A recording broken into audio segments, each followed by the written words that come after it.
हाँ, तो स्नेह व्यापत के बारे में पढ़ रहे थे कि स्नेह व्यापत कैसे होते हैं जब हम स्नेह को प्रॉपर कोष्ठ का की परीक्षा नहीं करते हैं, प्रॉपर रोगी के बल की परीक्षा नहीं करते, उसके सत्व की प्रॉपर परीक्षा नहीं करते हैं, या फिर कहे तो स्नेह की जो हम डोज कैलकुलेट करते हैं वो हम प्रॉपर नहीं करते हैं। पर डे जो स्नेह की डोज कैलकुलेट करना है रससी मात्रा के बाद में, वो हम नहीं करते हैं, तो इससे क्या होते हैं, स्नेह के व्यापत होते हैं। या अग्निबल की हम परीक्षा ढंग से नहीं करते हैं, इसके कारण उसकी मात्रा का हम सही से उसको निर्धारण नहीं कर पाते हैं।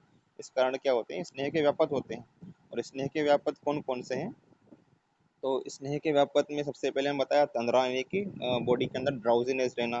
उत्क्लेश, उत्क्लेश मतलब कि नोजिया का होना। आना यानी कि पेट का फूलना, जिसे हम फ्लैटुलेंस भी बोल सकते हैं, या फिर टिम्पेनाइटिस कह सकते हैं। इसके अलावा ज्वर, फीवर आ सकता है रोगी को। स्नेह का पाचन ढंग से नहीं होगा तो आम बनेगा और उसके कारण ज्वर आ सकता है। स्तंभो, शरीर में थोड़ा हेवीनेस रहेगी, स्तंभ जैसा रहेगा, उसको विसंज्ञता, यानी कि वो जो पेशेंट है वो सेमी कॉन्शियस या फिर बेहोश भी हो सकता है, अनकॉन्शियस भी हो सकता है। कुष्ठानी कंडू, तो कुष्ठानी कंडू से हमने से बताया था कि जो बॉडी के अंदर क्या है कि स्टामिन्स का जो है सिक्रेशन ज़्यादा हो जाता है, जिसके कारण बॉडी में क्या होता है, एलर्जिक रेशेस डेवलप हो सकते हैं और बॉडी में इचिंग भी आ सकती है। इसके अलावा पांडुत्वम, पांडुत्व का ऐसा है कि जो उसका हिपेटोबिलरी फंक्शन है वो प्रॉपर नहीं होंगे। इसके कारण क्या होगा कि जो भ्राजक पित्त है, जो क्या होता है, स्किन के जो कॉम्प्लेक्स होता है, स्किन का पिंकिश और रेडिश जो कॉम्प्लेक्स होता है, उस कॉम्प्लेक्स को सही से नहीं आ पाएगा, जिसके कारण स्किन कैसे दिखेगी, वाइटिस उसका कॉम्प्लेक्स आएगा। तो इस कारण से पांडुत्तम दिखेगा। सोफासस्य रुचिस्त्रसा, यानी कि पूरी बॉडी में स्वेलिंग आ सकती है, जो भी क्या हो सकता है कि एक सडन रिएक्शन हो सकती है। अ, या फिर लीवर को कुछ डैमेज हुआ है, इस कारण से वहाँ पर बॉडी में हिपेटिक जो कोज होते हैं उसके कारण से स्वेलिंग आ सकती है। रुचिस्त्रसा, अरुचि, यानी कि उसको भोजन के लिए रुचि नहीं होगी, प्यास बहुत अधिक लगेगी उसको, डिहाइड्रेशन हो सकता है बॉडी के अंदर। जठरम ग्रहणी दोषा, और उदर रोग हो सकते हैं, उदर रोग भी हो सकते हैं उसको। ग्रहणी दोष, ग्रहणी यानी कि माल एब्जॉर्प्शन सिंड्रोम, जो हम इसे कोलेट करते हैं मॉडर्न से, वो हो सकता है। इसके अलावा स्टेमित्यम, पूरे शरीर पे उसको ऐसा लगेगा कि एक जो गीला कपड़ा होता है वो गीला कपड़ा उसके शरीर पर लपेटा हुआ है, इस टाइप की उसको फीलिंग आती है। वाक्य निग्रह, यानी कि बोलने में उसको तकलीफ होगी, जिसका कि डिस्निया वगैरह हो सकता है उसको, उस कारण से उसको बोलने में तकलीफ हो। शुलम आमम दोष प्रदोषाश्च, और आमद शूल उसको हो सकता है। इसके अलावा आम प्रदोष भी हो सकते हैं उसको। आम प्रदोष कौन कौन से हैं, विसूचिका है, अल्सक है, विलंबिका है, क्या होती है, आमस दोष होते हैं। आमाजीर्ण हो सकता है, तो ये सभी आमस दोष हो सकते हैं उसको। जायन्ते स्नेह विभ्रमात, तो विभ्रमात, ये विभ्रमात नहीं, विभ्रमात है। अब इसमें यहाँ पर हमें दो प्रकार के कॉम्प्लिकेशन मिलेंगे, एक तो होता है इमीडिएट कॉम्प्लिकेशंस, एक होता है लेट कॉम्प्लिकेशंस। तो इसमें कुछ रोग तो हमें क्या इमीडिएटली दिखाई देगा, जैसे इसमें बताया ना कि जठर है, ग्रहणी दोष है, ये क्या है, लेट कॉम्प्लिकेशन है। कुष्ठ है, अगर कोई सीवियर स्किन डिजीज हो रही है तो उसका उसी टाइम पर होने वाले स्किन जो चेंजेस है, रेशेस है, वो तो क्या इमीडिएट रहेंगे, लेकिन बाद में उसको कोई डिजीज हो रही है, मान लो उसको सोरियासिस हो गया है या फिर कोई एक्जिमा वगैरह हो गया है, तो वो क्या है, लेट कॉम्प्लिकेशन हैं इसके। इसी प्रकार से एनीमिया उसको हो गया है, बाद में डेवलप हो गया है, तो वो भी क्या है, लेट कॉम्प्लिकेशन हैं। तो उसमें कुछ तो क्या है कि इमीडिएट कॉम्प्लिकेशन मिल सकते हैं, कुछ कैसे मिल सकते हैं, लेट कॉम्प्लिकेशन मिल सकते हैं। तो इमीडिएट कॉम्प्लिकेशंस क्या है, जैसे अजीर्ण है, तंद्रा है, स्थूल है, अरुचि है, ज्वर है, तृष्णा आना और संज्ञानाश, ये सभी क्या है, इमीडिएट कॉम्प्लिकेशंस है। लेट कॉम्प्लिकेशंस में इन्होंने कुष्ठ, कंडु, पांडु, शोथ, ग्रहणी, उदर रोग, अर्श आदि रोगों को लिया है। अब ये तो हो गए इसके व्यापक की स्नेह के मिथ्या योग के कारण, अति योग के कारण, या फिर उसको ढंग से प्रयोग नहीं किया, उससे क्या क्या व्यापद होते हैं। अब इनकी चिकित्सा किस प्रकार की जाती है हम उसको थोड़ा देखते हैं। तत्र अपि उल्लेखनम सस्थम स्वेद काल प्रतीक्षणम, तो इसमें क्या बताया है कि इसको उल्लेखनम यानी कि वमन कराना चाहिए इसके अंदर, और स्वेदम स्वेदन कराना चाहिए, और काल प्रतीक्षा यानी कि जो स्नेह है उस स्नेह को एक स्वाभाविक काल के अनुसार, यानी कि प्रॉपर टाइमिंग उसको ऑब्जर्वेशन करना चाहिए कि इसको कैसे कैसे इसके जो सिम्टम्स है वो डिसअपियर हो रहे हैं। हाँ हेलो, रूम लोग है, कहाँ रह जाते हो?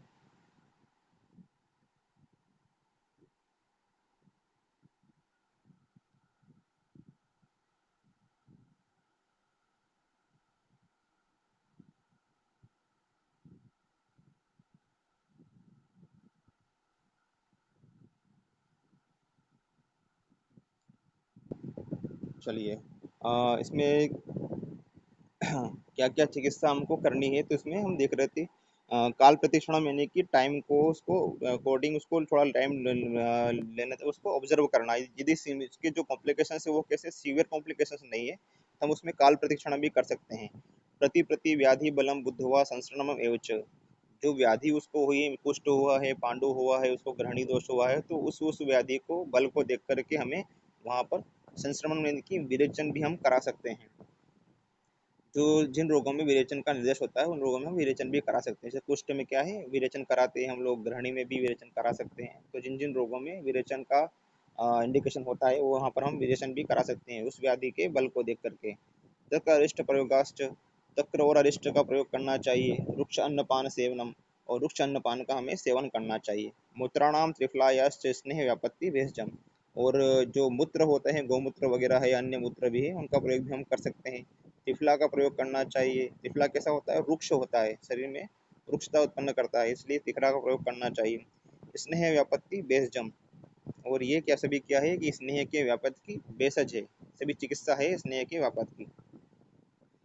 प्रिंसिपल्स ऑफ मैनेजमेंट इंक्लूड पथ्य सेवन, जो इसका स्नेह व्यापक के जो प्रिंसिपल्स उसमें क्या क्या आता है, एक तो पथ्य सेवन यानी कि पथ्याहार का सेवन करना है। पाचन दीपन, दीपन पाचन करना है। जो औषधियाँ क्या होती है कि डाइजेस्टिव फायर जो होते हैं या डाइजेस्टिव यूजेस को जो क्या सिकस उसको बढ़ाती है, इस प्रकार की औषधियों का हमें वहाँ पे प्रयोग करना है। और रुक्षण यानी कि जो स्किल में अधिक अति स्निग्धता आ गई है, अति स्निग्धता के लिए वहाँ पर उसके विपरीत गुण कौन सा होता है, रुक्ष गुण होता है, उसकी वृद्धि करवाने के लिए रुक्षण कर्म करना है। एंड दोषावसेचन, दोषावसेचन यानी कि वमन या फिर विरेचन, दोषों को निकालना शरीर से, उसे बोलते हैं दोषावसेचन। उपवास या फिर तृष्णा, ये क्या है, फास्टिंग के टाइप से उपवास करवाना या फिर उसको प्यासा रहने के लिए बोलना। बेनिफिशियल इन अल्प दोष अवस्था, और ये कब कराना है उपवास और तृष्णा, जब दोषों क्या है कि अल्प अवस्था में है, उसको अल्प अल्प अल्प रूप से कॉम्प्लिकेशंस हुए हैं, रोगी का बल अच्छा है तो उसको अल्प दोष अवस्था में अग्नि को बढ़ा, ये किससे क्या होगा, अग्नि भी बढ़ेगी और अल्प दोष अवस्था में दोषों का शमन भी हो जाएगा उपवास और तृष्णा का प्रयोग करने पर। इसके बाद में आते हैं उल्लेखन। उल्लेखन मतलब होता है वमन। वमन कब कराना है, इन उत्कृष्ट दोष अवस्था, जब दोष कैसे हैं उत्कृष्ट अवस्था में। उत्कृष्ट अवस्था से मतलब क्या समझना है कि दोष अपने आप निकलने के लिए तत्पर है, या तो उसको नोजिया हो रहा है या फिर उसको आमज प्रकार का मल का त्याग हो रहा है, तो उस अवस्था में आपको लेकिन यहाँ उल्लेखन से क्या समझते हैं हम कि नोजिया उसको हो रहा है, उसको प्रशेक हो रहा है, तो उसको वहाँ पर उल्लेखन करना है। इसके बाद में उस अवस्था में क्या करना है, सद्धि होमन कराना है। तो सद्धि होमन कराने से ये होगा कि यदि उसके स्टमक के अंदर अभी कुछ स्नेह है, शेष है, तो एक तो वो स्नेह निकल जाएगा और साथ में जो दोष उत्कृष्ट हुए हैं वो उत्कृष्ट दोष भी निकल जाएंगे। And it is also advised in conditions like स्नेह अजीर्ण, तो स्नेह अजीर्ण की अवस्था में कराना है। तो अभी स्नेह क्या है, पाचन पूरा नहीं हुआ है, अजीर्ण अवस्था में है, तो उसमें अब निकल जाएगा। दोष उत्क्लेशित है तो भी निकल जाएंगे। स्नेह जन्य तृष्णा, और जो स्नेह के कारण क्या है कि अगर किसी डिहाइड्रेशन हो जाता है तो उस डिहाइड्रेशन में भी यहाँ पर क्या है उल्लेखन कराना चाहिए। उल्लेखन कैसे कराना वो हम थोड़ा आगे देखते हैं। स्वेदन, इन कंडीशन सच एज स्तंभ स्वेदन इज बेनिफिशियल, यदि उसको बॉडी में स्टिफनेस आ गई है तो उस अवस्था में आपको वहाँ पर स्वेदन कराना है, क्योंकि स्तंभ का विपरीत क्या होता है, स्वेदन होता है, तो वहाँ पर स्वेदन कराना है। रुक्षण, रुक्षण therapy is highly beneficial in अति स्नेह अति योग जन्य व्यापक, यदि स्नेह का अति योग हुआ है, इस प्रकार के स्नेह के अति योग यानी कि अति स्निग्ध के लक्षण आपको मिल रहे हैं साथ में और इस पर कुछ कॉम्प्लिकेशंस आ रहे हैं, तो वहाँ पर आप रुक्षण की तरफ जा सकते हैं। रुक्षण द्रव्य can be administer in the form of पान अन्न एंड बेसेज, जो रुक्षण के द्रव्य होते हैं उन द्रव्यों का आप पान के रूप में यानी कि पीने के रूप में, जैसे तक्र पान कराते हैं हम, तक्राइष्ट का पान कराते हैं। अन्न का पान, अन्न का प्रयोग कर सकते हैं। रुक्षण करने वाले अन्न कौन से होते हैं, जैसे कि यव होता है, मुद्ग होती है, ये सभी क्या है, रुक्षण करने वाले द्रव्य है। और औषधि, औषध के द्वारा भी हम रुक्षण कर सकते हैं, जैसे त्रिफला है, गौमूत्र है, ये भी क्या है, रुक्षण करने वाली बेसज है। और भी बहुत सारी औषधियाँ होती है जो कि रुक्षण कराती है। इसके बाद में तृष्णा यानी कि जब इस रोगी को क्या होती है, प्यास रहने के लिए बोलना है। कोल्ड वाटर वाटर स्प्रिंकलिंग, यानी कि शरीर कर उसके क्या करना है कि यदि कि रोगी को प्यास लगती है, बहुत ज़्यादा डिहाइड्रेशन होता है उसके कारण प्यास लगती है, तो उसको क्या बोलना है कि शरीर पर आपको ठंडे पानी से छिड़काव करना है। और साथ में रुक्ष अन्न प्लस शीत जल फॉलोड बाय वमन, और उसको रुक्ष अन्न खाने के लिए बोलना है।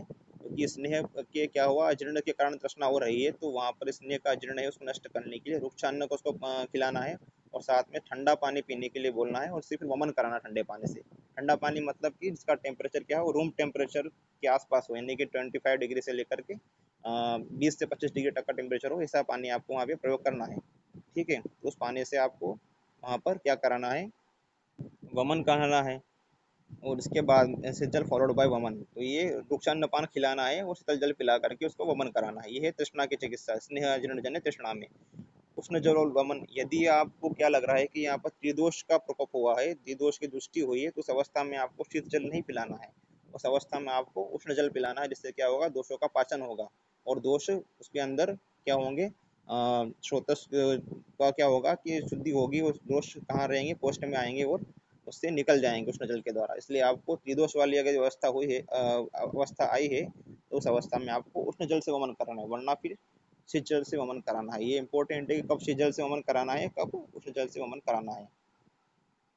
अब इसके जो मैनेजमेंट के लिए आप क्या क्या प्रयोग करेंगे, एक तो है तक्रारिष्ट का प्रयोग करना है, दूसरा रुक्षान्न पान का सेवन करना है, मूत्र का प्रयोग कर सकते हैं आप, त्रिफला का प्रयोग कर सकते हैं, पाचन द्रव्यों का प्रयोग कर सकते हैं, पाचन द्रव्य जैसे आम पाचन वटी है या फिर चित्रकादि वटी है, चित्रक का प्रयोग कर सकते हैं, शुंठी का प्रयोग कर सकते हैं, दो बीज पाचन द्रव्य त्रिकटु है, पंचकोल, इनका प्रयोग आप कर सकते हैं। शंखवटी, शंखवटी भी काफ़ी अच्छी क्या होती है, दीपन पाचन औषधि है। इसके अलावा पंचकोल फांड, पंचकोल जो होता है उसका फांड बना करके देना है। फांड बनाने की विधि आपको सभी को पता ही है, उसको इस प्रकार से पंचकोल जो द्रव्य होते हैं उसके उनका फांड बना के देना है, और शुंठी से जल सिद्ध करके देना है। शुंठी का जो पाउडर होता है, ये उसको आपको थोड़ा गर्म करना है, चाय बनाते हैं हम इस तरह से गर्म करना है उसको, फिर उसको पीने के लिए बोलना है। तो ये शुंठी के जल का आपको पान कराना है। इसके बाद में स्नेह प्रकर्ष काल। अब ये तो हुआ आपका एक टॉपिक कि स्नेह जीर्ण या फिर स्नेह व्यापद की चिकित्सा हम कैसे करना है, स्नेह व्यापद कितने होते हैं और किस अवस्था में क्या चिकित्सा हमको स्नेह व्यापद में करना है। नेक्स्ट टॉपिक पर आते हैं स्नेह प्रकर्ष काल, यानी कि कितने समय तक हमको स्नेह पान करवाना है, जिससे हम क्या बोलते हैं, जो मैक्सिमम टाइम होता है उसे हम बोलते हैं स्नेह का प्रकर्ष काल, ड्यूरेशन ऑफ शोधनार्थ स्नेहन, इसे हम बोलते हैं। Swadnang Snehapan is the process of administering sneha to achieve the desired दोषोत्क्लेशन within a specific number of days। यानी कि शोधनार्थ स्नेहपान जो हम करते हैं उसका मुख्य लक्ष्य क्या होता है, दोषोत्क्लेश होता है, जो कि हम स्पेसिफिक एक टाइम के अंदर करवाना होता है। तो इसे हम क्या कहते हैं, जो वो स्पेसिफिक टाइम होता है उसे बोलते हैं स्नेह का प्रकर्ष काल बोलते हैं। अब इसमें आचार्य चरक ने लिखा है, स्नेहस्य प्रकर्षो तु सप्तरात्र त्रिरात्र को, जैसे हमने पिछले भी डिस्कस किया था कि स्नेह का प्रकर्ष काल कितना होता है, सप्तरात्रि होता है या फिर 3 रात्रि हो सकता है। तो मृदुकोष्ठ त्रिरात्रिण स्नेहति अच्छोपसेव्या, मृदुकोष्ठी यदि व्यक्ति है तो उसके अंदर 3 रात्रि तक आपको अच्छा पान करवाना है। स्नेहयति क्रूर कोष्ठस्तु सप्तरात्रण मानो, और यदि क्रूर कोष्ठ का कोई व्यक्ति है तो उसको आप 7 दिन तक स्नेहपान कराएंगे तो उसमें सम्यक स्निग्ध के लक्षण मिल जाएंगे, ये उसका स्नेह का प्रकर्ष काल होगा। और इसी प्रकार से यदि मध्यम कोष्ठ का कोई रोगी होगा तो उसको आपको 5 दिन या 4-6 दिन भी हो सकता है। तो ये आपका स्नेह का प्रकर्ष काल सभी में अलग अलग है, मृदु कोष्ठ में 3 दिन, मध्यम कोष्ठ में 5 दिन और क्रूर कोष्ठ में 7 दिन। इसके बाद में एक आचार्य ढलहन ने तरतम मत दिया है कि जो कोष्ठ होता है आपका, मृदु कोष्ठ है, मध्यम कोष्ठ है और पूर्व कोष्ठ है, इसको उन्होंने तरतम भाव से 3 में डिवाइड कर दिया है। एक तो मृदु कोष्ठ, मृदुतर कोष्ठ और मृदुतम कोष्ठ। मृदु कोष्ठ में 3 दिन में आपको क्या मिलेंगे, सम्यक स्निग्ध लक्षण मिल जाएंगे। मृदुतर कोष्ठ में 2 दिन में मिल जाएंगे और मृदुतम कोष्ठ में 1 दिन में उसके सम्यक स्निग्ध के लक्षण मिल जाएंगे। ठीक है, इसके बाद में मध्यम कोष्ठ, मध्यम कोष्ठ में 6 दिन में मिलेंगे, मध्यमतर कोष्ठ में 5 दिन में और मध्यमतम कोष्ठ में 4 दिन में आपको सम्यक स्निग्ध के लक्षण मिल जाएंगे। इसी प्रकार से क्रूर कोष्ठ में 7 दिन में, क्रूरतर है तो 8 दिन में और क्रूरतम है तो 9 दिन में है। ये आचार्य डलहन का एक उनका कंसेप्ट है, इसको आप तरतम से समझ सकते हैं। लेकिन स्नेहपान जब आप कराते हैं तो आपको 7 दिन तक ही कराना है। लेकिन कुछ आचार्य ऐसे बोलते हैं कि 7 दिन में यदि स्नेहपान नहीं हुआ तो आप 9 दिन तक भी उसको दे सकते हैं। और कुछ ऐसे बोलते हैं कि 7 दिन तक यदि स्नेहपान नहीं हुआ तो आपको उसमें 1-2 दिन का गैप दे करके उसके बाद में फिर उसको वापस से जिस मात्रा तक उसको पहुंचा है उसी मात्रा से जैसे 7वें दिन जो मात्रा हुई है उसको उसी मात्रा से आपको वापस से स्टार्ट करना चाहिए। ये सभी कुछ आचार्यों का मत है, 1 दिन का गैप दे करके आप वापस से उसको, इससे क्या होगा, स्नेह का जो साथ में होता है 7 दिन से अधिक यदि कोई स्नेह लेता है तो उससे क्या हो जाता है, स्नेह 7 में हो जाता है। उसको हम थोड़ा भी आगे देखेंगे क्या होता है वो। देखिए, त्र्यवहर सप्तदिनं परं तु स्निग्धो नरः स्वेदितव्य उक्तः नातः परं स्नेहम् आदेशन्ति सात्मी भवेत् सप्तदिनात् परं तु। 3 दिन या फिर 7 दिन तक किसी व्यक्ति को क्या करना है, स्नेहन कराना है। परम यानी कि श्रेष्ठ है, इस मैक्सिमम इतने दिनों तक कराना है। उसके बाद में फिर क्या करना है, स्वेदन कराना है, जो कि हम विश्राम काल में करवाते हैं। ना तो परम स्नेह आदेशंति, और इससे अधिक दिनों तक आपको स्नेहन कर्म नहीं करना चाहिए, क्योंकि इससे अधिक स्नेह कराना पर क्या होता है, साथ में हो जाता है स्नेह। स्नेह जो होता है वो कैसा हो जाता है, जैसे हम जो डेली भोजन लेते हैं, फूड आर्टिकल्स लेते हैं, फूड आर्टिकल्स की तरह उसका में स्नेह कार्य करेगा। आपकी बॉडी को स्नेह साथ में हो गया है, उसका अच्छे से पाचन होगा और वो धातुओं की पुष्टि करेगा या फिर एक भोजन की तरह कार्य करेगा। लेकिन उसका जो दोषों को उत्प्लेषण का गुण है वो साथ में होने के कारण दोषों को उत्प्लेष नहीं कर पाएगा। ठीक है, ये लिखा है इन्होंने कि the administration of sneha should be continued once a day till the symptoms of samyak sneha are achieved. तो जो स्नेह का एडमिनिस्ट्रेशन है वो कब तक करना चाहिए, इस फर्स्ट डे से लेकर के जब तक कि आपको सम्यक स्नेह के लक्षण नहीं मिल जाते। But it should not be given beyond 7 days because there after it becomes साथ में फॉर टू द पर्सन। तो इसके बाद में यदि प्रवेश करेंगे तो वो क्या हो जाएगा, साथ में हो जाएगा। It means if it is given beyond 7 days then it start behaving as diet article and its drug value ceases. तो अगर 7 दिन से ज़्यादा हम उसको अगर स्नेह का प्रयोग करते हैं तो उसमें क्या हो जाता है, फूड आर्टिकल की तरह काम करेगा और उसकी जो ड्रग वैल्यू है, उसकी जो औसत के उसके जो हम जिस गुण के लिए उसको, जिस कर्म के लिए हम उसको दे रहे हैं, जिस औषधि कर्म के लिए हम उसको दे रहे हैं, वो उसका नहीं हो पाएगा। The main therapeutic action of शोधनार स्नेह इज टू एग्जैक्ट द दोष। तो शोधनार स्नेह उसका मुख्य कार्य क्या है, दोषों को क्लेशित करना, so that they may be taken out of by शेदन and this therapeutic action of स्नेह सीजेस व्हेन इट बिकम्स साथ में आफ्टर 7 days। तो ये 7 दिन के बाद में इसका जो थेरेपेटिक एक्शन है वो थेरेपेटिक एक्शन क्या हो जाता है, नष्ट हो जाता है। अब इसके बाद में आते हैं एक नए कंसेप्ट पर, उसको बोलते हैं हम सद्यो स्नेहन। सद्यो स्नेहन एक कंसेप्ट, ऐसा कंसेप्ट है जिसमें कि जो रोगी क्या है कि प्रतिदिन स्नेह नहीं ले पाएगा, उसको हम कुछ द्रव्यों के साथ मिला करके स्नेह को देते हैं, इसे बोलते हैं सद्यो स्नेहन बोलते हैं। तो इसको हम पढ़ते हैं। सबसे पहले देखते हैं कि सद्यो स्नेह क्या है। Sometimes it becomes necessary to prepare a patient urgently. कभी कभी ऐसा होता है कि रोगी के पास में भी समय नहीं होता है और आपके पास भी समय नहीं होता है। मान लीजिए आपको किसी काम से आउट ऑफ स्टेशन जाना है, या फिर रोगी को आउट ऑफ स्टेशन जाना है, या फिर उसको बहुत ही कम समय है उसके पास में, तो आप इस प्रकार अवस्था में सद्यो स्नेहन का प्रयोग कर सकते हैं। The administration of स्नेह mixed with salt enhances the process of स्नेहन and it is useful for instant स्नेह। यानी कि यदि आप स्नेह के अंदर साल्ट यानी कि सिंधव लवण मिलाकर देते हैं तो इससे क्या होता है कि जो स्नेह का जो प्रोसेस है स्नेहन की, वो प्रोसेस कैसे हो जाती है, फास्ट हो जाती है। और उसमें स्नेह के जो उत्क्लेश होता है, दोषों के स्नेह के द्वारा जो दोषों का उत्क्लेश होता है, वो उत्क्लेश जल्दी हो जाता है। तो इस तरह से सद्यो स्नेह का कंसेप्ट प्रिपेयर किया गया है। सद्यो स्नेहन is the procedure for administration of स्नेहन टू अचीव स्निग्ध लक्षण इमीडिएटली और विद इन शॉर्टर ड्यूरेशन। तो सद्यो स्नेहन ऐसा कंसेप्ट है जिसके द्वारा जो स्नेहन के जो स्निग्ध लक्षण के जो गुण हैं, जो भी उसकी क्वालिटीज है, उन क्वालिटीज को इमीडिएटली या फिर उसी समय या फिर एक शॉर्ट ड्यूरेशन के अंदर उसको प्राप्त किया जा सकता है।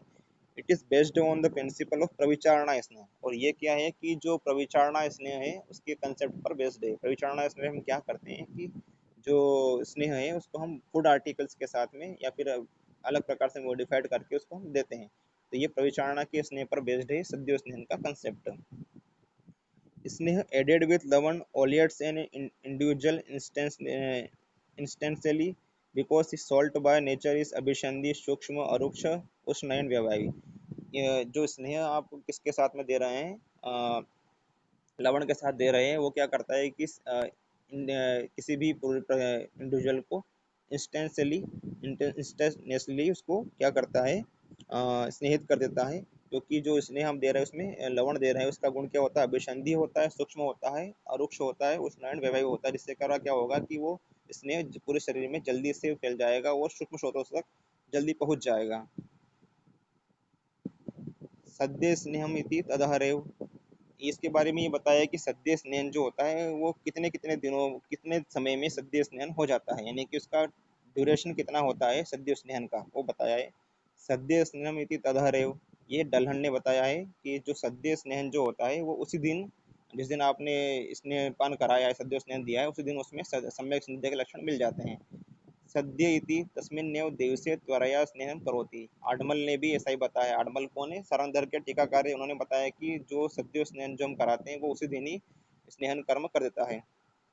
सद्य स्नेह प्रायोगिकेण एक दिने अपि स्नेहनम अनुजानितम इति ब्रुवेते। ये चरक सिद्धि स्थान पर चक्रपाणि ने टीका लिखी है कि जो सद्य स्नेहन होता है वो एक दिन में ही क्या करता है कि स्नेहन कर्म कर सकता है, यानी कि मिनिमम एक दिन के अंदर भी सद्य स्नेहन के द्वारा क्या किया जा सकता है, स्नेहन कर्म के या फिर स्निग्ध के लक्षण, सम्यक स्निग्ध के लक्षण प्राप्त किए जा सकते हैं।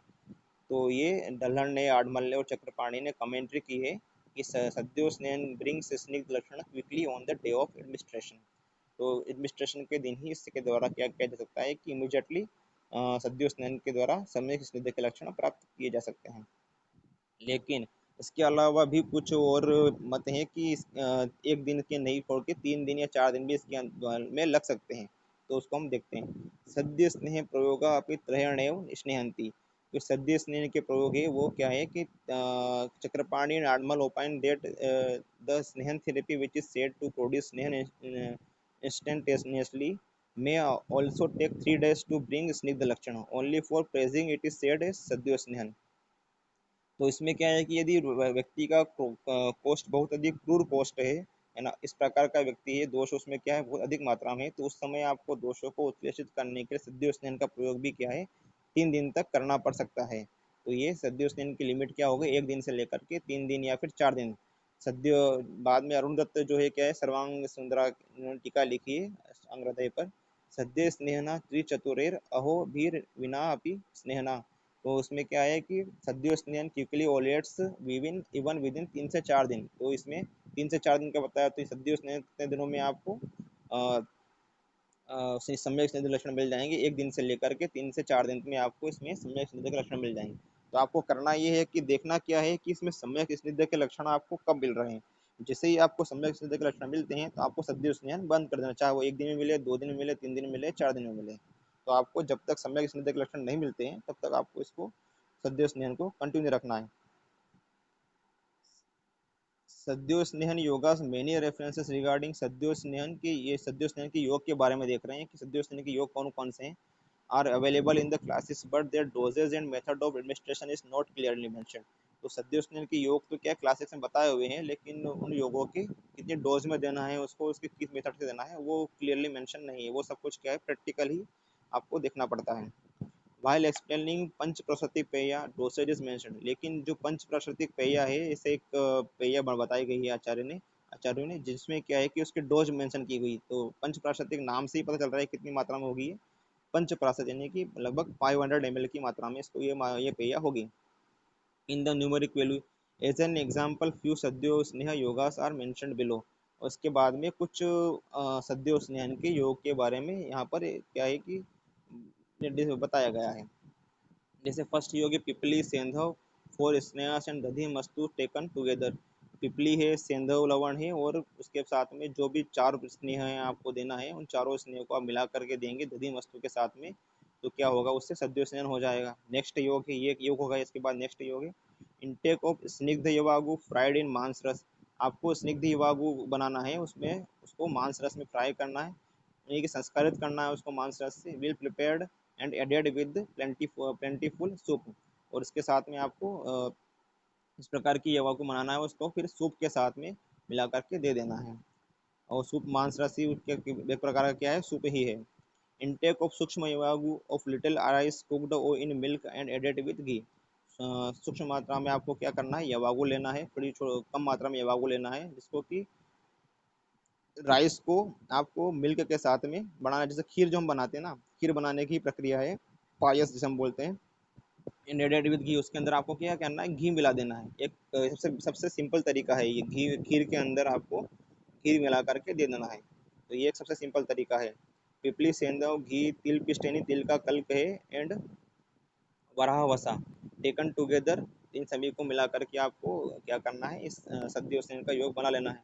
Milk of cow milked into a vessel containing ghee, ऐसा एक पात्र लेना है जिसके अंदर आपने क्या करा है कि घी है उसके चारों तरफ लगा रखा है आपने, उसके अंदर आपको गाय का घी लेना है विथ पाउडर्ड शुगर, उसके अंदर फिर शुगर मिला देना है आपको। दिस योग इज इंडिकेटेड टिपिकली फॉर वृक्ष पर्सन, और ये योग किसके लिए है, वृक्ष व्यक्तियों के लिए बताया हुआ है, यानी कि इस योग का आप प्रयोग आप पूर्व कोष्ठ वाले या फिर वृक्ष लोगों के लिए कर सकते हैं। गाय का घी आपको गाय का मिल्क किस में लेना है, आपको अंदर से घी से लिप्त किसी पात्र के अंदर लेना है, उसमें फिर शुगर मिला देना है। घी कुक्ड विद डिकॉक्शन ऑफ यव, इसी घी को आपको इसके यव कोल कुलत मिल्क कर्ड एंड सुरा, ये जो अम्ल द्रव्य होते हैं, अम्ल द्रव्य क्या करते हैं, जल्दी से स्नेहन कराने का इनके अंदर गुण होता है, इसलिए अम्ल द्रव्यों को साथ में आपको घी को का काढ़ा बनाना है, उसके साथ में घी मिलाना है, उसमें फिर थोड़ा करना है एडेड विद पेस्ट ऑफ पिपली, इसके साथ में पिपली का कल्क मिला देना है, तो इसके द्वारा भी क्या होगा, सद्य स्नेह जल्दी हो जाएगा। This yoga indicated for Raja and राज्य समेभ्य पर्सन्स, तो ये इस प्रकार का योग जो है, योग किसके लिए बताया हुआ है, राजा के लिए, यानी कि वीआईपीस के लिए आपको ये योग का प्रयोग कर सकते हैं। क्या करना है, यव लेना है यानी कि जो लेना है, कोल लेना है, कोल यानी कि बेर लेना है, और कुलथ इसके इनका सभी का काढ़ा बनाना है, इसके अंदर मिल्क कर्ड और शुरा मिला देना है, और साथ में घी उसमें मिला देना है, और उसमें लास्ट में पिपली का पेस्ट मिला करके मिक्स करके उसको आपको दे देना है। नेक्स्ट है मांस रस prepared by boiling large quantities of meat of animals और जंगल और अनुपोरिज, जो मांस रस आप ले रहे हैं, उस मांस रस को आप या जंगल मांस रस या फिर आनुप मांस रस जो होता है, उसको साथ में आपको स्नेह को दे देना है। अबो मांस रस अलोंग विद स्नेह वर्जित इवागो, और ये जो ऊपर का जो मांस रस है, इसको आपको स्नेह वर्जित इवागो के साथ देना है। पाणित अलोंग विद स्नेह युक्त तिल चूर्ण, तो ये भी एक सिंपल सा योग है, बाकी तो कॉम्प्लिकेटेड योग है, कुछ कुछ इसमें जो सिंपल योग है उसका आप प्रयोग कर सकते हैं, बाकी तो अभी इतना सब कुछ करना पॉसिबल थोड़ा कम होता है टाइम कम होने के कारण। और फाड़ित क्या होता है, जो गुड़ जो होता है, गुड़ की जो राब होती है, जो पतला गुड़ जो होता है जो हम बनाते हैं गाँव में, तो उसको बोलते हैं फाड़ित बोलते हैं उसको। उसमें आपको क्या करना है, स्नेह युक्त तिल चूर्ण, स्नेह लेना है, फाड़ित लेना है, उसके अंदर आपको तिल का चूर्ण मिला करके उसको दे देना है। छार अलोंग विद स्नेह एंड फाड़ित, और जो स्नेह और फाड़ित के साथ में आपको छार मिलाकर दे सकते हैं, यवछार मिलाकर दे सकते हैं। सद्यो दुग्ध विद घी एंड शुगर और घी एंड साल्ट, यानी कि घी के साथ में आपको क्या करना है, लवण मिला करके देना है, और इसके अलावा भी जो तुरंत निकाला हुआ जो दूध होता है, उसके अंदर आपको घी और शुगर मिला के दे देना है, दो योग हैं अलग अलग। इसके बाद में घी प्रोसेस्ड विद कर्क व्योश जूस ऑफ आमलकी एंड द्राक्षा, घी को दही के साथ में, व्योश त्रिकटु के साथ में, आमलकी के साथ में या द्राक्षा के साथ में संस्कारित करके दे सकते हैं।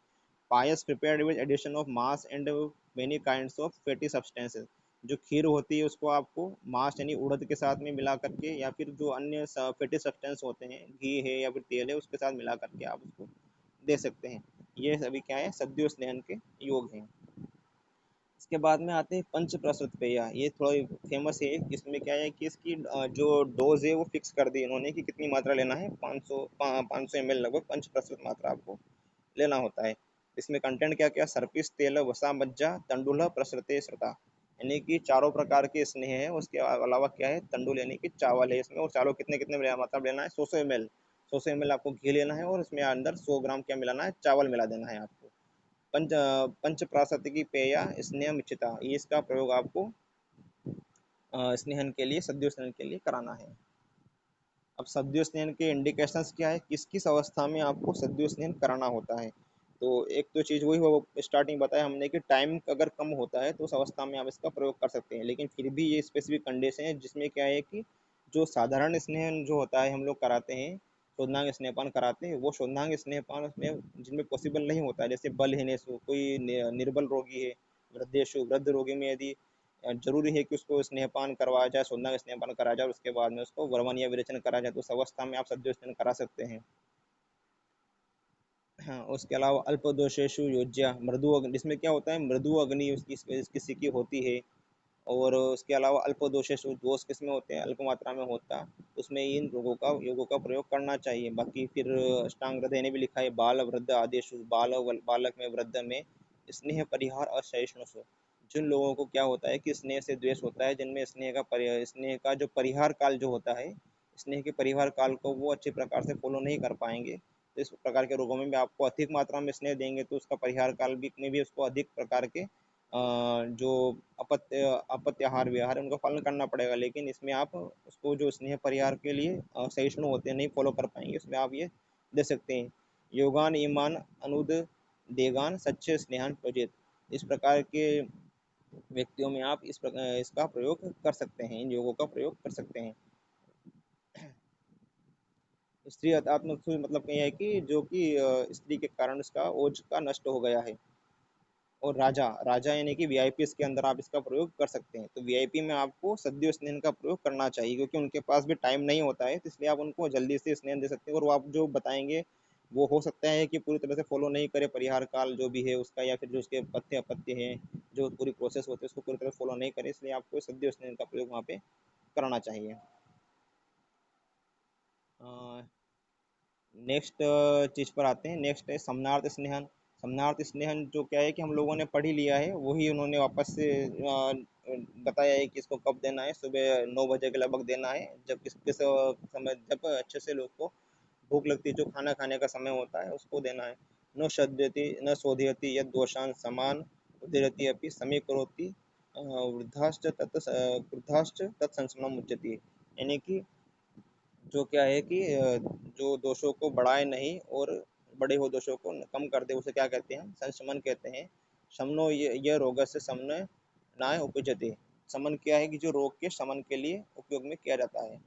ये बाकी तो सभी वही कोटेशन जो हम डिस्कस करते हैं, पवच संस्मरण में स्नेह अन्न काले प्रकांक्षित समन शुद्धवत्तो अन्य मध्यम मात्रा प्रशस्त। और समन स्नेह कितना होता है, मध्यम मात्रा में इसको देना क्या ये बताया है इन्होंने यहाँ पे अष्टांग हृदय ने। समनो ही स्नेहो यत्र तत्रस्थम दोषम कुपित सर्व शरीरम व्यापित्वा शमन रूपत्वा सम्यति। तो समन क्या होता है कि जो सर्व शरीर में दोष होते हैं उन कुपित दोष होते हैं उनको पूरे शरीर में फैल करके वहीं पर उसी स्थान पर दोषों को नष्ट कर देना, ये होता है शमन होता है।